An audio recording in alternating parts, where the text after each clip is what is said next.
The Signal Oil Program, The Whistler.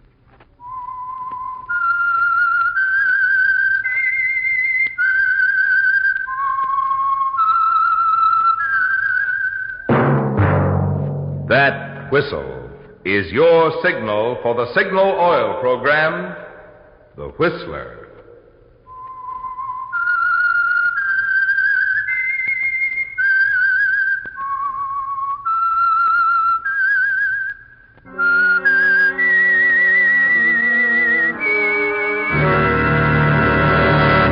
I am the Whistler, and I know many things, for I walk by night.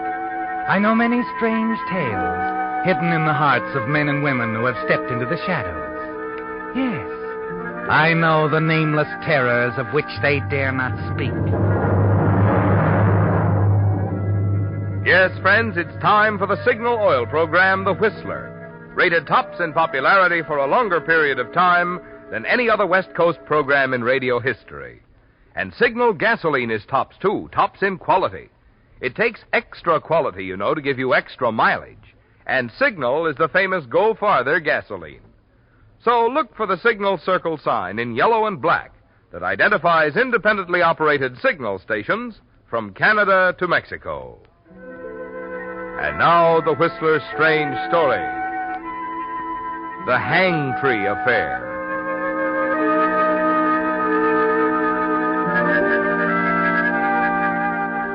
It was boredom that got Lee Ryan into it in the first place. His train out of Chicago for the West Coast was moving slow, with further delays expected because of the snowstorms ahead. Yes, he was bored and impatient.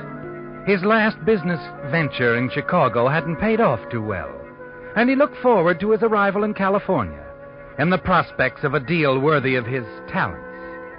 Lee decided that the club car might help pass the time. It did. The car was crowded, and he found himself sitting with a talkative man who seemed to know many things about many people, including a number of their fellow passengers. He was a reporter, a man whom Lee had known casually over a period of years.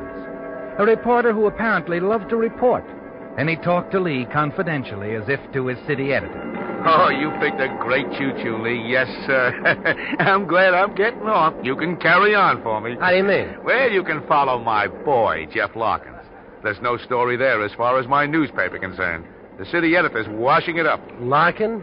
That sounds familiar. Yeah, I bet he looks that way, too. Hey, right over there with that girl. Oh, she's not bad. Huh? Oh, she's just like all the rest. Hanging around him thinking he's going to get that money. Money? Oh, you didn't recognize him, eh? An ex-con. But I knew him when he was a big, big man. And who's Lee? Anybody's. Time it happened, he was the brains. Yeah. Well, that's what they say. He'd planned the robberies, and his partner, Noisy Nevins, pulled them off. Oh, great team, great team. Oh, Noisy Nevins, huh? The nitroglycerin artist. Yeah. Oh, Noisy could blow a safe door off clean as a housewife and open a can of peas. Oh, sure, now I'm with you. They used to work together. But the last big job they pulled, a $100,000 bank job, Larkin got careless. He also got 5 years. Who got the $100,000? Oh, it disappeared, and so did Nevins. That's why I've been tagging Larkin around ever since he walked out of that pen 6 months ago. Your paper figured he'd meet Nevins, split the dough. That's right. Only my paper was wrong. Larkin knows from nothing where that dough is. And Noisy? Oh, he's quiet now as they get. And permanent, too. Oh. Yeah, got that way about a month ago. I think it was an auto accident out in Frisco. It was too bad. Nevins was probably the only guy in the world who knew where that money was. You figure he stashed it away somewhere? Right. Absolutely right. $100,000, and it stays stashed. Well, that poor girl wasting her time with Larkin. Somebody should tell her. Yes, $100,000 in unmarked bills. Negotiable as a mud puddle and a pogo stick. Say, you know what's a funny thing? Why, when I was a kid, I could never manage one of those things. Oh, no? No. Well, I was pretty good. Oh, you kidding me, Yeah. really? Well, I'll be seeing you, pal. Happy as scoops. Well, don't worry about me. I'm getting off the next stop. My best to Larkin if you should run into him. Yeah, I'll remember. And I just might run into it.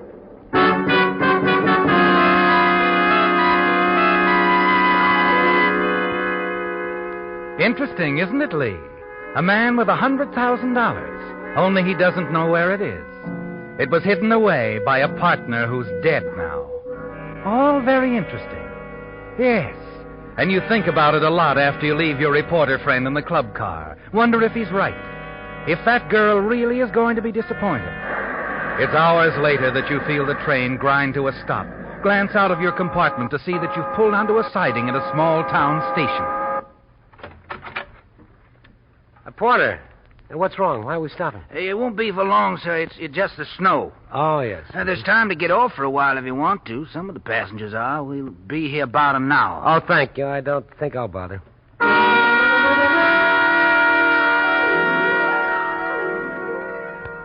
Instead of leaving the train, you walk back to the observation platform. Stand there, looking off toward the few lights of the small, slumbering town of Springdale.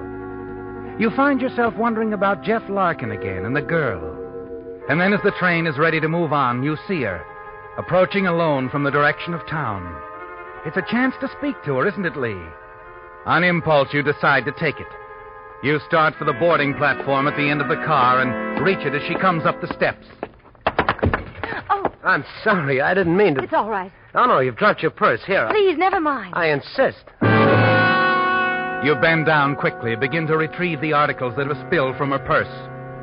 One you can't help noticing.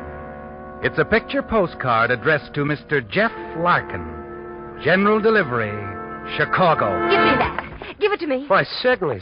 Here you are. Sorry, but I'm in a hurry. Thank you very much. Afraid your boyfriend might miss you? My boyfriend? I don't know what you're talking about. I'm sorry. I just thought you were kind of chummy with a fellow in the club car. You're mistaken. Someone happened to sit with me because the car was crowded. Oh, sure. That's happened to me, too. Forget it. There's nothing to forget. Good night. Night.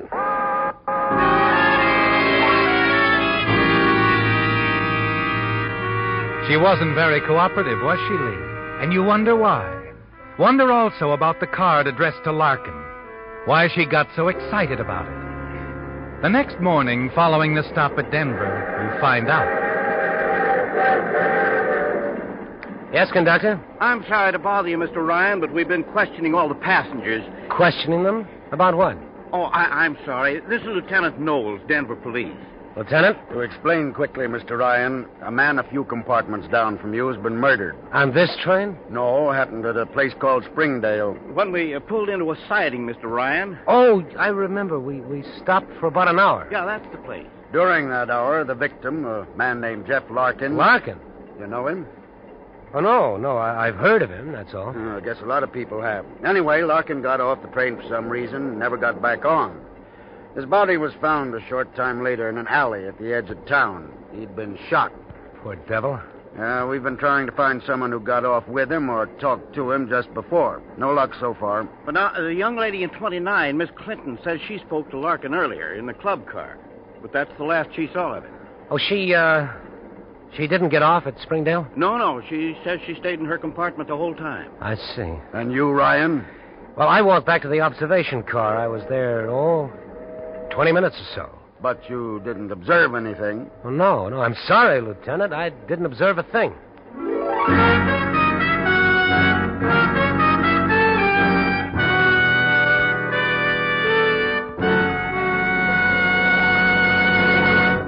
With the prologue of the Hangtree affair, the Signal Oil Company is bringing you another strange story by The Whistler.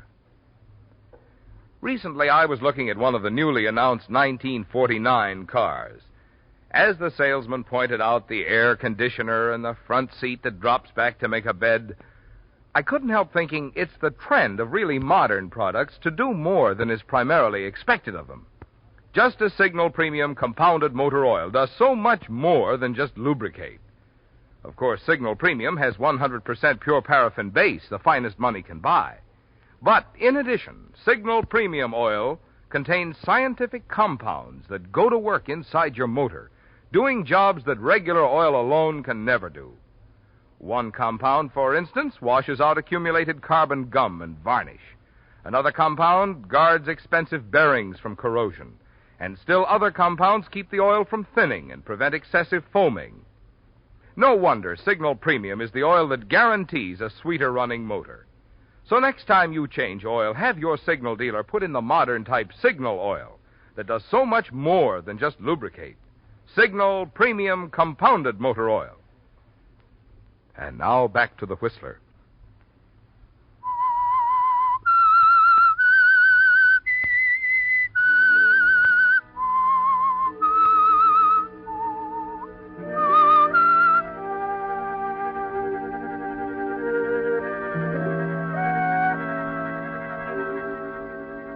Well, Lee, you don't have to wonder anymore about the girl you saw with Jeff Larkin.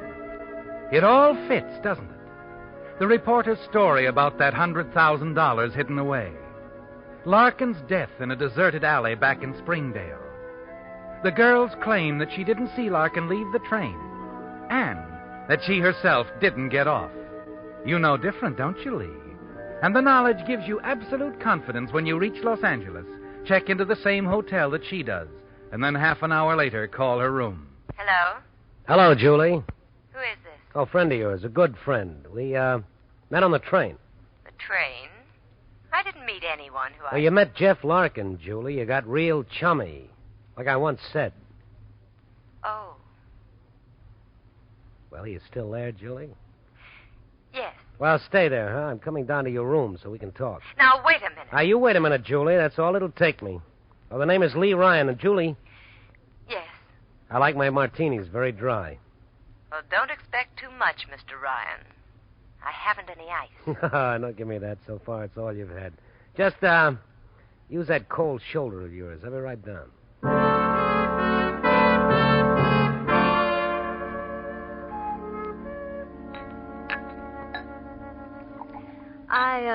I don't do this for everybody, Mr. Ryan. I don't lie for everybody. Really, you're mistaken about that. Oh, is that so?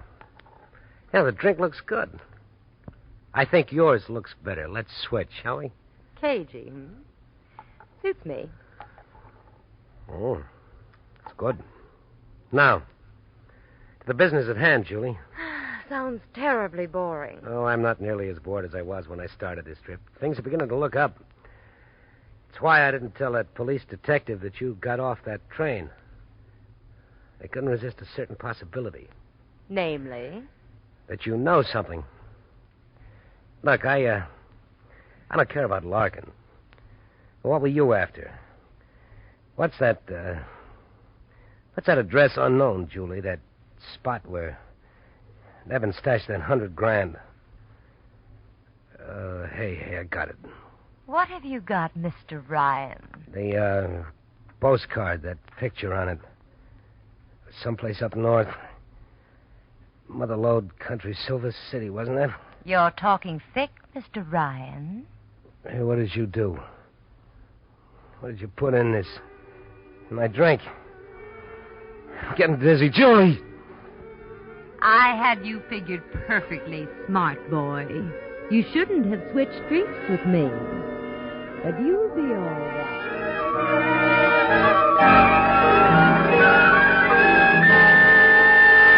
Mr. Ryan? Mr. Ryan, are you all right? Should I get the doctor? No, doctor. I'm okay. Where is she?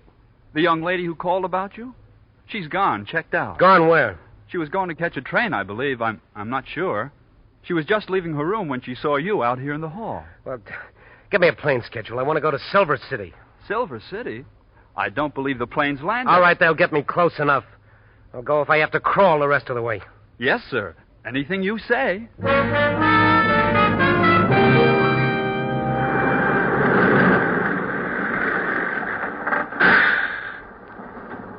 It's as far as the stage goes, mister. Silver City.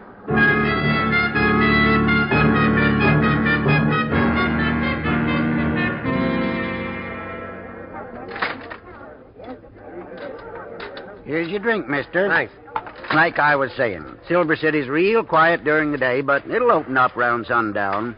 That's when the boys start drifting in from Hangtree. Oh, say, you was asking me about the stage. There she is, just pulled up in front of the hotel. You wouldn't be waiting for that little lady with the suitcase just got off, would you? I sure would, Pop. Classy. Oh, here's your change.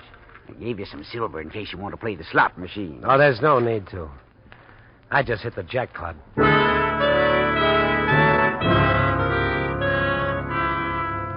As you sit there at the bar, watch Julie enter the hotel across the street. You congratulate yourself, don't you, Lee? Your trip to Silver City paid off, with a bigger payoff yet to come. A quarter of an hour later, you see Julie leave the hotel. Watch her as she enters a cafe halfway down the block. Quickly, you leave the bar and hurry into the hotel. Say, clerk, I've been expecting someone, a young lady. She was supposed to arrive on the bus. Oh, Miss Clinton. Why, yeah, she checked in a little while ago. Room 8. Oh, good. But she ain't in now. Oh, well, I'll see you later. Say, let me have your pass key, will you? I've left my key in my room. I'll bring it right back. Well, okay. Just a sec. I'll get it for you.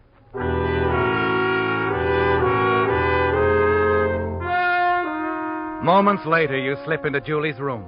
Quickly, you go through her suitcase and pocket the gun.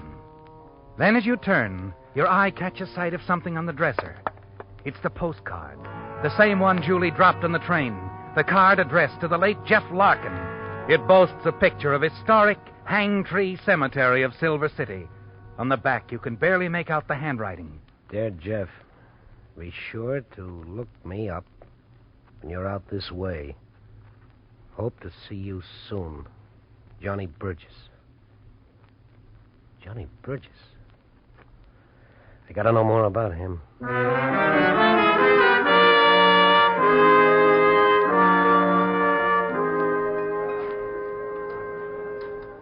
Burgess? Yeah. Well, how do you like that? Your friend was in here asking about him. My friend? Mm-hmm. Lady that got off the bus a little while ago. Asked me if Johnny Burgess had been in lately. You know something?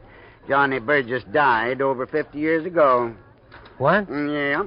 Silver Johnny, they called him. Big man. Another big man. Yes, sir. Owned a mine. Town, too. Yes, sir. You been out to the cemetery? The cemetery? Johnny's got the fanciest resting place of them all. Heard it cost over $10,000. Big granite crypt, got a life-size statue of Johnny on top, and... What's the matter, young fella? Oh, nothing. Look, how do you get out there to the cemetery? Oh, easy. Just go right down the end of C Street here, then turn left by the Signal Oil Station, go up the road. You'll see a tree top of the hill. That's old Hangtree. Right beyond it, other side of the hill, real handy like's the cemetery. Oh, thank you. Thanks a lot.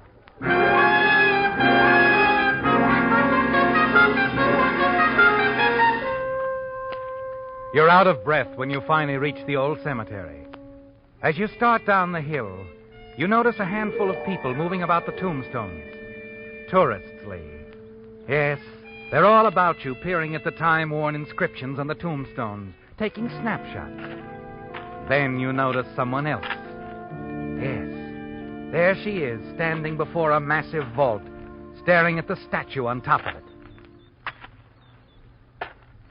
Quite a gent, wasn't he, Julie? What? Don't look so surprised, baby. Oh.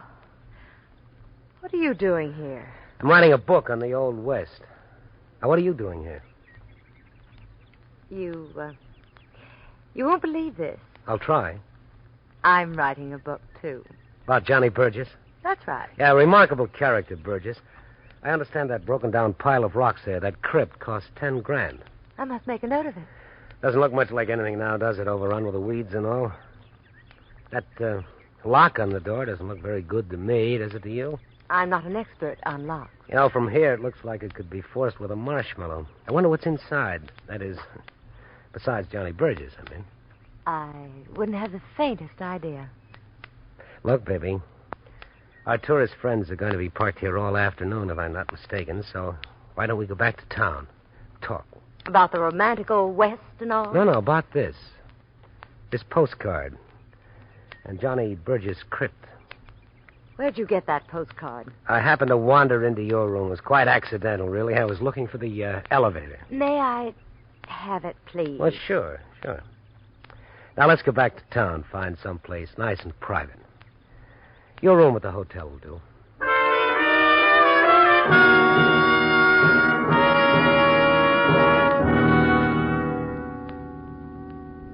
You know, Lee, you're a pretty smart boy. Oh, thanks, honey. It was really very simple. Nevin sent the card to Larkin to let him know where the dough was stashed. Hangtree Cemetery. The $100,000's hidden in that vault, the final resting place of Silver Johnny Burgess. Give me a cigarette, will you? Help yourself. Thank you. You been to Frisco? Mm-hmm. Oh, that's a great town. We could have a wonderful time there, Julie. Could we? Yeah, besides, we'll be rolling in dough. Lee, Yeah. just where do we stand? I mean about the... We're partners, honey. We're partners. I see. You'll have to give me a little time to think it over. Oh, sure. You know, there's one little thing I've been wondering about you, Julie. How'd you break into this affair? You're not Larkin's girlfriend. You picked him up on the train, didn't you? That's unkind. Oh. So you and Noisy Nevins used to hold hands. So we did. I met him in San Francisco while Larkin was in prison. You must have discovered that your boyfriend sent word to Larkin when he got out. About where the dough was, I mean. Something like that. But Nevins didn't tell you where it was. He was not very cooperative at times, Lee. Yeah? I bet you even suggested Nevins double-cross Larkin so that the two of you could have all the dough. Do you think? Yeah, I do. Well, Nevins wouldn't hear of it. He was one of those honest people, code of the underworld and all that. Funny, I thought he'd do anything I asked him. Except double-cross an old pal. Noisy seemed to think we could get along with half the money. Said he didn't deserve any more. Opening safes came so easy to him. Yeah, to him and his nitro. So when Nevins was killed in that accident, you saw that half go out the window. You didn't know where it was hidden, but Larkin did. He'd get it all. So... Do we have to go into that part of it? No, I guess not. We'll forget about it. We'll forget about everything except that in another half hour it'll be dark. And then we have a date with Johnny Bridges. And $100,000. Now, we can be in Frisco by morning. What do you say? Oh, I don't know, Lee. I can talk you into it. I know. Can you? Well, Keep talking, Lee. I may buy.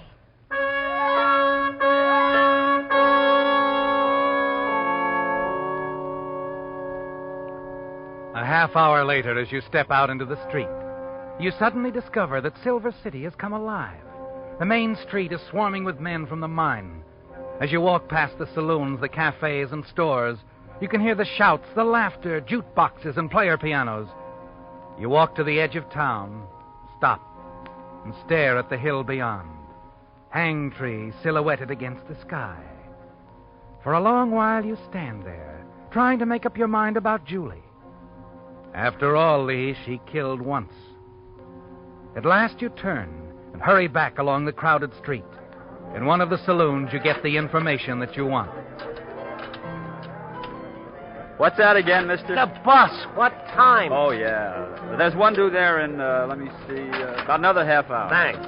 You can catch it over there. Yeah, I know. Now, say, is there a phone in here? Yeah, right back there, end of the bar. Thanks.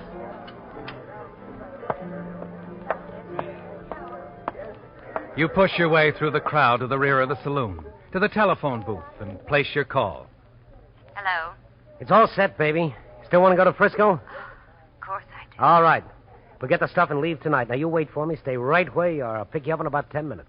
I'll be waiting, Lee.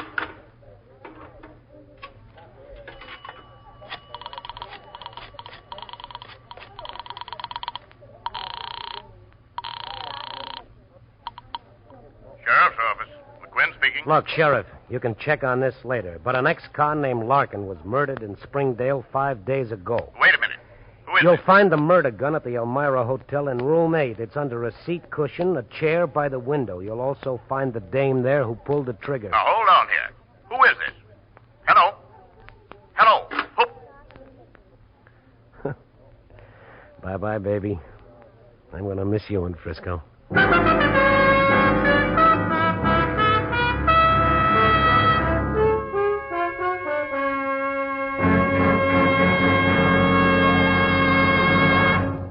The Whistler will return in just a moment with a strange ending to tonight's story. Meantime, since there are only 5 shopping days till Christmas, I have a brilliant last-minute idea. I hope there are no little boys listening, because what I want to suggest is that there is no finer present than a switch for that forgotten name on your gift list. The forgotten name I'm referring to is your car, and the switch I'm suggesting is a switch to Signal. You know that Signal gasoline must have something. For Signal to have grown so in popularity from a mere handful of stations in Southern California to almost 2,000 Signal dealers, serving 6 western states from Canada to Mexico. Of course, I don't have to tell you that Signal is famous as the Go Farther gasoline. But even more important to you is the extra driving pleasure you enjoy, thanks to the extra efficiency today's Signal coaxes from your motor. So if you want your gas pedal to keep that Christmas morning thrill year-round, remember Marvin Miller's suggestion. Give your car a switch for Christmas. A switch to Signal gasoline. And now back to the Whistler.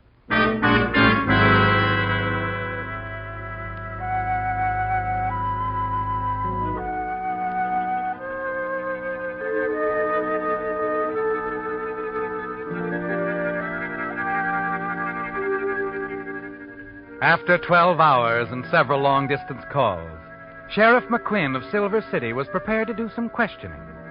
He talked to Lieutenant Knowles in Denver and to the San Francisco police. Now at last he felt that the puzzle was beginning to fit together.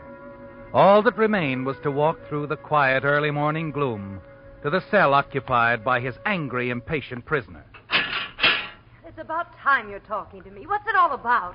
You can't hold me here like this. Now, just take it easy, lady. I can, and I'm doing it. But I haven't... Sit down. I've been making some phone calls.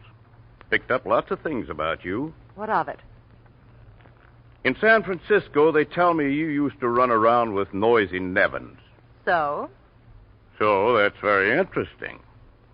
Add it to the gun you were carrying around, and it could spell a murder in Springdale. You'll have to prove that. Lieutenant Knowles thinks he can. The caliber of the gun, you know, ballistics, and then the motive.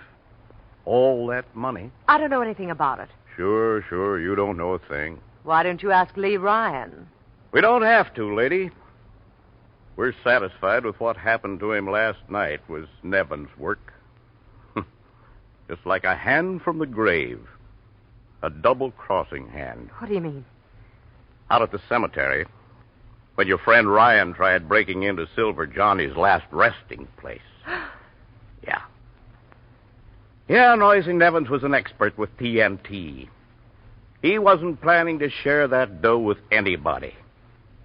He set a booby trap to kill his old pal Larkin. But Ryan got it instead.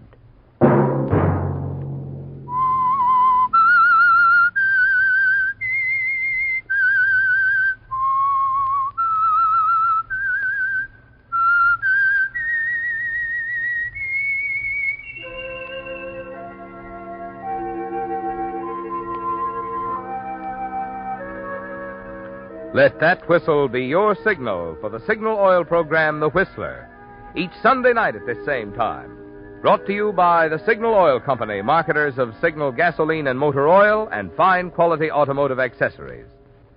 Signal has asked me to remind you, to get the most driving pleasure, drive at sensible speeds, be courteous, and obey traffic regulations. It may save a life, possibly your own.